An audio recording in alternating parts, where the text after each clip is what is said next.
नमस्कार। समय हो चला है देश विदेश की 5 बड़ी खबरों का, जिसमें आज बात होगी हाई कोर्ट के उस फैसले की जिसने ममता सरकार की नींद उड़ा दी है। चर्चा करेंगे केंद्र सरकार की एक ऐसी योजना की जिससे पेट्रोल की कीमत 100 रुपए से मात्र 60 रुपए रह जाएगी।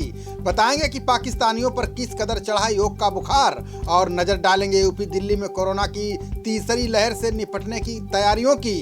अंत में बताएंगे भारतीय जवानों ने देश के दुश्मनों को किस तरह ढेर किया। तो आइए खबर की शुरुआत हाई कोर्ट के फैसले से करते हैं।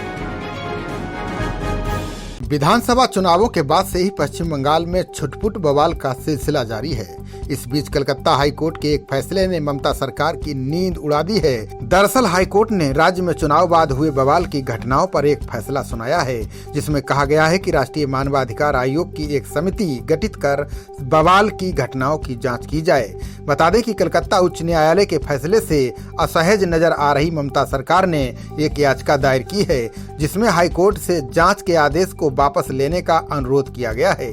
दरअसल चुनाव बाद राज्य में बवाल को लेकर अदालत में कई जनहित याचिकाएं दायर की गई थीं, जिसका संज्ञान लेते हुए माननीय अदालत की 5 जजों की बेंच ने जांच का आदेश दिया था, जिससे परेशान और घबराई ममता सरकार ने याचिका दायर कर आदेश को वापस लेने के लिए कहा है, जिस पर आज सुनवाई होने वाली है। दायर याचिका में ममता सरकार ने अनुरोध किया है कि उस मामले की अगली सुनवाई से पहले हमें बवाल की शिकायतों पर उठाए गए कदमों की जानकारी देने का मौका दिया जाए। जनहित याचिकाओं में आरोप लगाया गया है कि हमलों की वजह से लोगों को अपना घर छोड़कर भागना पड़ा, उनके साथ मारपीट की गई, उनकी संपत्ति को नुकसान पहुंचाया गया और कार्यालयों में लूटपाट की गई।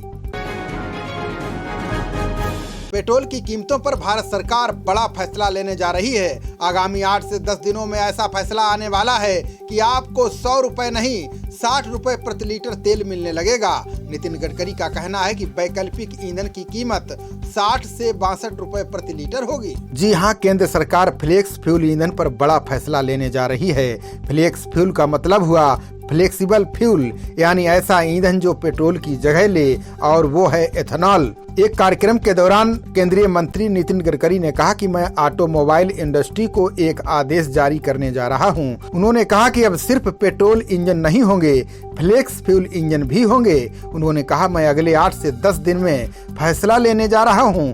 फ्लेक्स फ्यूल इंजन को ऑटोमोबाइल इंडस्ट्री के लिए अनिवार्य किया जाएगा। उन्होंने कहा कि ब्राजील, कनाडा और अमेरिका में ऑटोमोबाइल कंपनियां फ्लेक्स फ्यूल ईंधन का उत्पादन कर रही हैं। इन देशों में ग्राहकों को 100% पेट्रोल या 10% बायो एथेनॉल का विकल्प मुहैया करवाया जा रहा है। नितिन गडकरी ने कहा कि मौजूदा वक्त में प्रति लीटर पेट्रोल में 8.5% एथेनॉल मिलाया जाता है, जो कि 2014 में 1 से 1.5% हुआ करता था। एथेनॉल की खरीदारी भी 38 करोड़ लीटर से बढ़कर 320 करोड़ लीटर पहुंच गई है। गडकरी का कहना है कि एथेनॉल पेट्रोल से कहीं बेहतर ईंधन है और ये कम लागत वाला, प्रदूषण मुक्त और स्वदेशी है। ये भारतीय अर्थव्यवस्था को बढ़ावा देने वाला कदम भी है, क्योंकि हमारे देश में मकई, चीनी, गेहूं सरप्लस है। इनको खाद्यान्नों में रखने के लिए हमारे पास जगह नहीं है। देश ही नहीं, विश्व में भी आज अंतर्राष्ट्रीय योग दिवस की धूम रही। आज देश में 7वां अंतर्राष्ट्रीय योग दिवस मनाया जा रहा है। राष्ट्रपति कोविंद और पीएम मोदी ने देशवासियों को योग दिवस की शुभकामनाएं दी हैं। सीमा की रक्षा में तैनात वीर जवानों ने भी प्राणायाम किया। यहाँ तक कि पड़ोसी मुल्क पाकिस्तान में भी लोगों को योग करते देखा गया। आपको बता दें कि संस्कृत शब्द युज से बना योग मनुष्य और परमात्मा को जोड़ने के विज्ञान के रूप में परिभाषित किया गया है। वास्तव में योग शरीर व मन को स्वस्थ एवं शांत रखने का अभ्यास और प्रशिक्षण है। योग दिवस पर पीएम मोदी ने देश की जनता को संबोधित करते हुए योग के महत्व को समझाया। पीएम मोदी ने कहा कि कोरोना काल के दौरान योग एक नई उम्मीद बनकर उभरा है। यहाँ तक कि डॉक्टरों और मरीजों ने अपनी सुरक्षा के लिए योग को अपना जरिया बनाया है। पीएम मोदी ने कहा कि योग नकारात्मकता से रचनात्मकता और स्ट्रेस से स्ट्रेंथ की ओर लेकर जाता है। पीएम मोदी ने कहा कि अब दुनिया को एम योगा ऐप की शक्ति मिलने जा रही है। ऐप में योग प्रशिक्षण के वीडियो होंगे। इस ऐप का कॉमन योगा प्रोटोकॉल होगा और ऐप में वीडियो अलग अलग भाषा में उपलब्ध होंगी। पीएम ने कहा कि जब भारत ने संयुक्त राष्ट्र में अंतर्राष्ट्रीय योग दिवस का प्रस्ताव रखा था, तो उसके पीछे यही भावना थी कि यह योग विज्ञान पूरे विश्व के लिए सुलभ हो।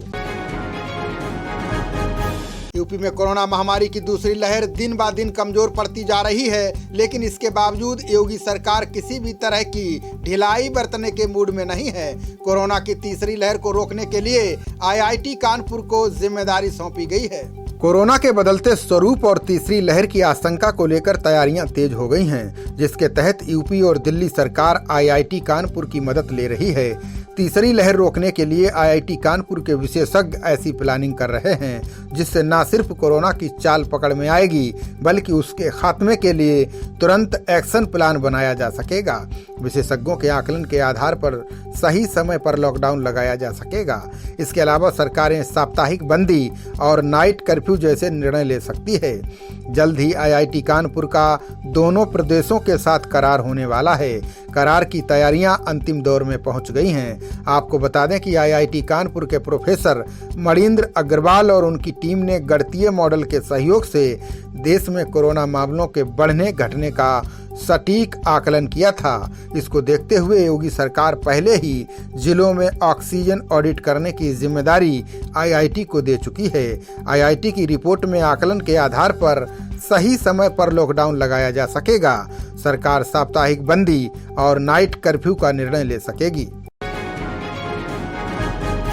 जम्मू कश्मीर के सोपोर में सुरक्षा बलों को एक बार फिर बड़ी कामयाबी मिली है। जवानों ने लश्कर-ए-तैयबा के शीर्ष दहशतगर्द मुदस्सिर पंडित को सोपोर मुठभेड़ में ढेर कर दिया है। मुदस्सिर हाल ही में 3 पुलिसकर्मियों, 2 पार्षदों और 2 नागरिकों की जान लेने में शामिल था। कश्मीर क्षेत्र के पुलिस महानिरीक्षक विजय कुमार ने बताया कि सोपोर के गुड़ब्राट इलाके में दहशतगर्दों के गतिविधि की सूचना मिली थी। इसके आधार पर सोपोर पुलिस, सेना की राष्ट्रीय राइफल्स और CRPF की बटालियन ने घेराबंदी कर इलाके में तलाशी अभियान शुरू किया। घेरा सख्त होता देख दहशतगर्दों ने सुरक्षा बलों पर ताबड़तोड़ फायरिंग शुरू कर दी। इसके बाद सुरक्षा बलों ने भी मोर्चा संभाल लिया, जिसमें जवानों ने देश के 3 दुश्मनों को मार गिराया। इनमें से एक विदेशी था। ये तीनों लश्कर-ए-तैयबा संगठन से जुड़े थे। उन्होंने कहा कि इनके सफाये से सोपोर क्षेत्र की आम जनता को राहत मिलेगी और नए युवाओं की दहशतगर्दों में भर्ती से राहत मिलेगी। मुदस्सिर का मारा जाना सुरक्षा बलों के लिए बड़ी कामयाबी है। मारे गए दहशतगर्दों के पास से 3 AK-47 राइफल के साथ ही भारी मात्रा में गोला बारूद बरामद किया गया है। खबरों का सिलसिला जारी रहेगा। देखते रहिए जनप्रवाद। नमस्कार।